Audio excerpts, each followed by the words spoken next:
नमस्कार दोस्तों। बिहार के साहेबगंज से एक अजीब सी घटना सामने निकल कर आई कुछ दिन पहले भी कि बिहार के साहेबगंज में एक सरकारी स्कूल में नागमणि को देखा गया। वहाँ पर पढ़ने वाली एक बच्ची को एक छोटी सी कोई सामग्री मिल गई, चाहे वो पत्थर हो या कोई अजीब सी चीज़ हो जो चमकीली थी।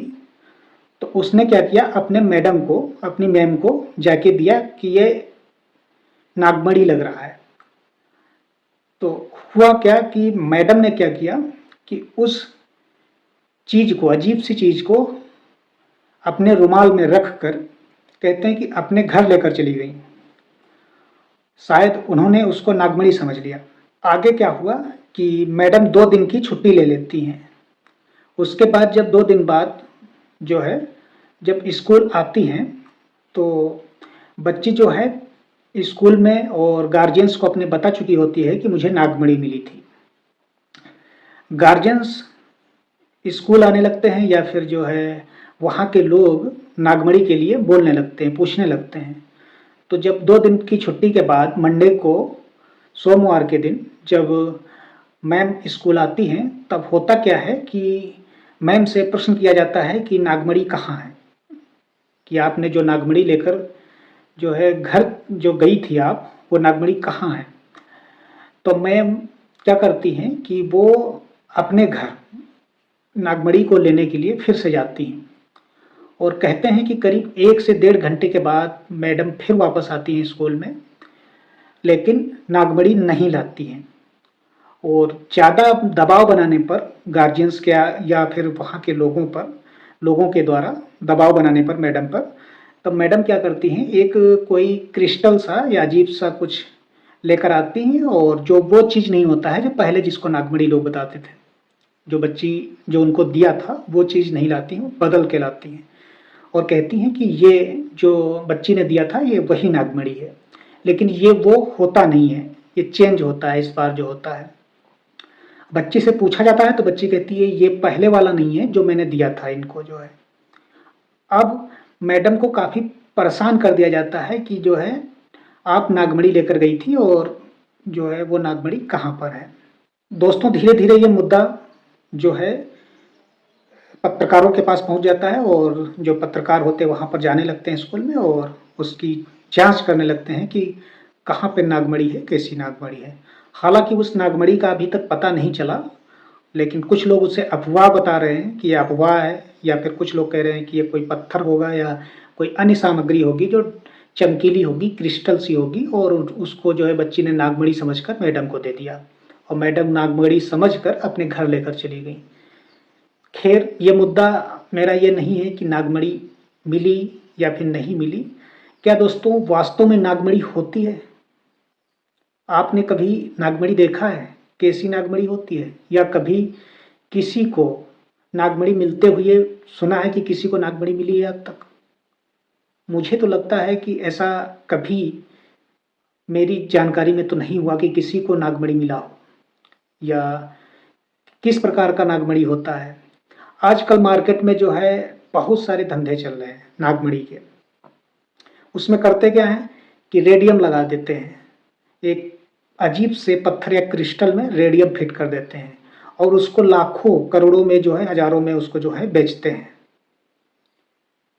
बहुत से लोग पकड़े गए हैं नागमणि बनाते हुए, क्योंकि उस क्रिस्टल में क्या करते हैं, एक अजीब तरह के पत्थर के क्रिस्टल में उसको पॉलिश करके उसमें रेडियम फिट कर देते हैं, फिर उसको बैटरी या सेल के द्वारा उसको ऑन ऑफ कर देते हैं या फिर उसमें लाइट लगा देते हैं कुछ, और उसको इसको इस तरह से दिखाते हैं लोगों को कि ये ओरिजिनल नागमणि है। आप क्या सोचते हैं, क्या नागमणि ऐसी होती होगी कहीं? क्या नाग से हमें नागमणि मिलेगी? दोस्तों, जो लोग कहते हैं नागमणि होती है और वो नागमणि देखें, तो उनसे जब पूछा जाता है कि नागमणि कैसे बनती है, कि कहाँ पर होती है सांप की, तो वो जवाब देते हैं कि नागमणि होता क्या है कि सांप जब अपने विष को बाहर नहीं निकालता या फिर किसी को डसता नहीं है, सांप किसी को काटता नहीं है, तो उसका जो विष होता है वो जो है कभी फालतू में इधर उधर खर्च नहीं होता है, वो स्टोर कर लेता है। वो विष जो है इकट्ठा होकर एक जगह पे कलेक्ट होकर, जब वो लंबे समय से कलेक्ट होता रहता है तो वो जम जाता है। फिर क्या होता है कि एक नागमणि बन जाती है उससे, और जब नागमणि बन जाती है बहुत दिन कलेक्शन के बाद जो उसके जो नागमणि बनती है, तब वो जो है कभी कभी सांप जो है नागमणि को अपने मुंह से मुख से बाहर निकाल देता है, जो काफी चमकीली होती है। और ये जो चमकीली नागमणि होती है, ये जिसको भी मिल जाती है वो अपनी इच्छा से कुछ भी कर सकता है, वो व्यक्ति महान हो जाता है, कुछ भी कर सकता है वो। दोस्तों ये सब अफवाह हैं, ये सब अफवाहें हैं जो लोग उड़ाते हैं, और जिनको थोड़ा सा ज्ञान कम है वो जो है नागमणि जो है, नागमणि के बारे में जो है आपको बताएंगे कि नागमणि कहाँ से मिल सकती है, कितने की मिल सकती है। अब तो लोग बताने लगे हैं कि कितने रुपए दोगे तो मैं नागमणि लाकर दे दूंगा, कितने पुराने सांप से निकाल के नागमणि दूंगा, ये तक बताने लगे। ये सांपों का धंधा करने लगे हैं लोग। वो तो चलो बच्ची थी, छोटी बच्ची थी, जो नहीं जानती थी कि नागमणि होता है कि नहीं होता है। लेकिन क्या हमारे शिक्षक जो मैडम थी, वो टीचर थी, वो भी क्या नहीं जानती थी कि नागमणि नाम का कोई चीज होता है या नहीं होता है? जो है वो भी उस चीज में गुमराह होकर उसको रुमाल में लपेट कर लेकर चली गई। क्या हमारे टीचरों या शिक्षकों के पास अभी इतनी नॉलेज की कमी है कि उनको ये नहीं पता चलता है कि नागमणि ओरिजिनल में होती है कि नहीं होती है? दोस्तों इस तरह की अफवाहों से हमेशा दूर रहें, और अगर कोई इस तरह की अफवाह फैलाता है तो उसका भंडाफोड़ करें और उसको जो है समझाएं कि ये चीज़ें नहीं होती हैं और इन चीज़ों पे विश्वास ना करें। दोस्तों हमारे समाज में इस तरह की बहुत सारी अफवाहें हैं जो लोग दिन प्रतिदिन उड़ाते रहते हैं और बताते रहते हैं कि वहाँ पर ऐसा हो रहा है, वहाँ पर वैसा हो रहा है। तो जब भी इस तरह की अफवाहें सामने निकल कर आती हैं, तो अगर आपको इस उस क्षेत्र में अगर सच्चाई पता है तो उसको ज़रूर बताने की कोशिश किया करिए आप लोग, और हमेशा उस अफवाह को उसको सत्य तक पहुंचाने की कोशिश करिए कि ये क्या चीज़ है, इसका क्या प्रभाव है, या सही है या गलत है, आप क्यों ऐसा झूठ बता रहे हैं लोगों को। जो है एक हमारे समाज में एक और अफवाह है कि जो है अगर सोमवार के दिन, मंडे के दिन, सोमवार के दिन अगर कोई सांप जो है पूंछ मार देता है, उसकी पूंछ अगर आपके शरीर पे टच हो जाती है सोमवार के दिन, तो वो अंग, जिस अंग पे टच होगी वो अंग सड़ सड़ के गिरने लगता है। ये भी पूरी तरह से अफवाह है। हो सकता है किसी को पूंछ मारा हो सांप, हो सकता है वो सांप जो है उसके कोई इंजरी हो, कोई घाव हो, कोई इन्फेक्शन हो, तो हो सकता है टच हो गया हो और वो आपके हो गया हो। पूंछ मारने से किसी का जो है अंग कैसे जो है गिरने लगेगा, कट कट के जो है, सड़ सड़ के? ये तो अफवाह है। दोस्तों गांव में क्या होता है, जो हमारे ग्रामीण एरिया हैं, रूरल एरिया जो है होते हैं, तो वहाँ पर क्या करते हैं गांव के लोग, इस तरह के जो अंधविश्वास हैं उस पर बहुत जल्द ही विश्वास करते हैं, और कहते हैं कि सांप काट ले अगर, तो उसको जो है झराने से, किसी झाड़ फूंक वाले से वेद तंत्र मंत्र के द्वारा उसको बांधकर सही किया जा सकता है। वो हमारे आपके गांव में हमेशा आपको दिखेंगे इस तरह के लोग करने वाले। दोस्तों मैं आपको एक सच्चाई बताता हूँ कि हमारे उत्तर भारत में, या फिर कुछ जगहों को छोड़ दें, तो होता क्या है कि हमारे यहाँ जहरीले जो सांप हैं वो बहुत कम है, जो बहुत प्रभाव अपना नहीं डाल पाते। तो होता क्या है कि जो उत्तर भारत के कुछ गांव हैं, कुछ एरिया हैं, वहाँ पर लोग क्या करते हैं कि सांप जब बाइट करता है, उनको काटता है, तब वो झाड़ फूक वाले के यहाँ भागते हैं। वो क्या करता है, उसको पता है कि सांप जो है, अगर उतने जहरीले तो सांप है नहीं हमारे एरिया में, तो अगर जहरीला सांप नहीं काटा है तो मैं झाड़ फूंक दूंगा, इसको तो वैसे भी कुछ नहीं होना है। तो वो क्या करता है, वो झाड़ने फूंकने का जो एक्टिंग कर देता है, और वहाँ पर वो अपना तंत्र मंत्र दिखाता है कि ऐसा है वैसा है, और भेज देता है आपको, और कुछ जड़ी बूटी दे देता है या दवा पानी जो भी दे देता है भेज देता है। अगर आपको जहरीला सांप नहीं काटा है तो आप, अब होता क्या है कि आप बच जाते हैं, आप विश्वास कर लेते हैं कि सांप ने जो हमें काटा वो मैं बच भी गया। अब वो आपको हमेशा बताता है कि बहुत जहरीले सांप ने आपको काटा है। तो इस तरह क्या होता है, आदमी बच जाता है। जब व्यक्ति इस तरह इंसान बचने लगता है, तो आप जहरीले सांप नहीं काट रहे हैं, तब आप बच रहे हैं। लेकिन होता क्या है कि कभी कभी आपको जहरीला सांप काट लेता है या फिर बहुत जहरीला सांप आपको बाइट कर लिया।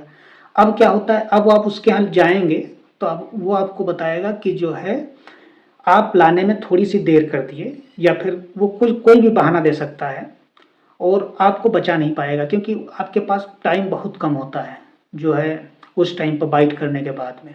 तो लोग अक्सर करते क्या, झाड़ फूक वाले के यहाँ बहुत जल्द भागते हैं क्योंकि वो नज़दीक में मिल जाते हैं।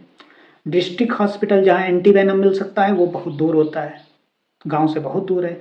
उस पर विश्वास नहीं करेंगे। जितनी जितनी देर आप झाड़ फूक वाले के यहाँ लगाते हैं, जाते हैं, वो करता है, उसकी कोई गारंटी नहीं रहती बचेगा नहीं बचेगा। अगर आप उतना टाइम कैलकुलेट करके पूरा अगर आप डिस्ट्रिक्ट हॉस्पिटल चले जाएं तो आपकी बचने की गारंटी लगभग 90% रहती है, अगर आप टाइम में चले जाते हैं तो। लेकिन वहाँ पे तो जाएंगे नहीं, क्योंकि वो उनको विश्वास हो जाता है, वो तो अंधविश्वासी हैं। उनको उनको तो विश्वास हो जाता है कि गांव में अगर कोई झाड़ रहा है तो वो सही कर देगा, और ये घटना उन लोगों के साथ हो जाती है अंततः। और होता क्या है, वही जो हम सब जानते हैं कि डेथ हो जाती है फिर लास्ट में। दोस्तों, आप मुरली वाला हौसला जो एक सर्प मित्र हैं जो सांप पकड़ते हैं और उनको रेस्क्यू करके दूसरी जगह छोड़ते हैं, उनके कई बार सांप बाइट किया है और वो कभी किसी झाड़ने फूकने के चक्कर में नहीं पड़े, न किसी के घर गए इस प्रकार के लोगों के। वो हमेशा डिस्ट्रिक्ट हॉस्पिटल या फिर नज़दीकी किसी हॉस्पिटल जहाँ एंटी वेनम मिल सके वहाँ पर गए, वहाँ पर इलाज कराए। पिछली बार तो वो बहुत सीरियस हो गए थे, उनकी कंडीशन बहुत सीरियस हो गई थी, पता नहीं कितने एंटी वेनम उनको चढ़े, तब जाके उनकी जान बची। अभी कुछ न्यूज निकल कर आई है कि अभी फिर से उनको एक सांप बाइट कर लिया है। तो जब वो दिन रात सांपों में रहते हैं, दिन रात सांपों से खेलते हैं, पकड़ते हैं, उनको रेस्क्यू करते हैं, वो जब कह रहे हैं, वो जब नहीं बच सकते, उनको जब इतनी तकलीफ हो गई, इतना उनको दिक्कत हो गई काटने के बाद, तो आप कैसे बच सकते हैं? आप कैसे विश्वास कर लेते हैं कि झाड़ने फूकने वाले के घर जाएंगे वो सही कर देगा? जब तक जहरीला सांप नहीं काटता है तब तक सही हो जाएंगे। जिस दिन आपको जहरीला सांप कोई अच्छे से काट लिया ना, आप सीधे ऊपर जाएंगे कि कहीं जाने की ज़रूरत नहीं पड़ेगी। अगर आप टाइम में डिस्ट्रिक्ट हॉस्पिटल या कहीं एंटी वेनम जहाँ मिल सकता है वहाँ नहीं गए तो आप सीधे ऊपर जाएंगे, होगा कुछ नहीं, सीधे डेथ, कोई नहीं बचा पाएगा आपको। इसलिए दोस्तों, जब भी आपको इस प्रकार की कोई अनहोनी होती है, भगवान ना करे आपको ऐसा कुछ हो, लेकिन अगर आपके साथ ऐसा कोई अनहोनी होती है तो आप अपना टाइम बिल्कुल ज़ाया ना करिए। आप टाइम अपना बिल्कुल इस तरह के फालतू लोगों के पास बिल्कुल ख़राब मत करिए। आप सीधे डिस्ट्रिक्ट हॉस्पिटल जाइए, एंटी वेनम लीजिए वहाँ पर। आप बताइए, आप अपना टाइम घर रह के ख़राब मत करिए, क्योंकि वो आपका टाइम बहुत गोल्डन टाइम होता है। उसके बाद दुनिया नहीं रहती, उसके पहले दुनिया रहती है अगर आप समय से जाग गए तो। इस तरह के अफवाहों पर बिल्कुल ध्यान ना दें कि नागमणि है या कुछ है, कोई बाबा दवा सुंघा रहे हैं, कोई बाबा दवा दिखा रहे हैं तो इससे ये हो जाता है, वो हो जाता है। इस पर बिल्कुल कतई ना विश्वास करें और अंधविश्वासों से हमेशा बचें। कोई भी अफवाह या अंधविश्वास पर विश्वास ना करें, हमेशा उसका विरोध करें, चाहे वो बड़ा हो, बुजुर्ग हो, चाहे छोटा हो, चाहे घर का हो या बाहर का हो। अगर अंधविश्वास कर रहा है तो उससे लड़ने की क्षमता रखो, हमेशा उसको बताने की क्षमता रखो, भले ही घर में हो आपके। दोस्तों, वीडियो को यहीं पर ख़त्म करते हैं, और वीडियो काफ़ी लंबा हो गया है, और आगे फिर किसी नए वीडियो में मिलेंगे। और वीडियो पसंद आया हो तो लाइक करें, सब्सक्राइब कर लें चैनल को अगर सब्सक्राइब नहीं किए हैं। और तब तक के लिए bye bye, take care, have a good day.